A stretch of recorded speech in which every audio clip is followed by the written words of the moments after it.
Evet, şimdi burada Zincirli Medrese'nin bahçesindeyim. Burada çok ilginç bir şey.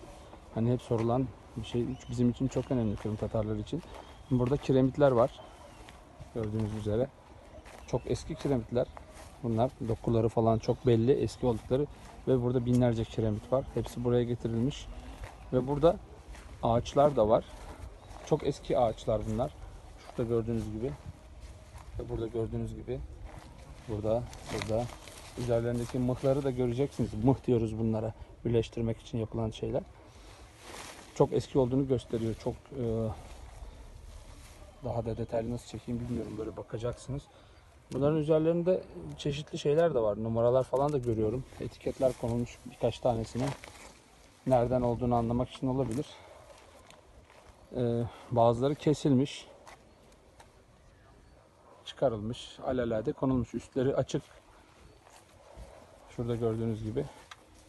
Bunlar Han Sarayı'nın bahçesindeki camiden gelen parçalar. Özelliği bu. Han Sarayı'nın tadilatından arta kalanlar diyelim. Aslında arta kalanlar değil, bunlar orijinaller. Orijinaller buradalar şu anda. Bakın numaralar falan var üzerinde. Çok eski olanları da burada görebiliyorum. Buradan daha nasıl diyeyim. Bazı parçalar o dönemi çok yansıtıyor. Onları yakından çekmek istiyorum size şimdi.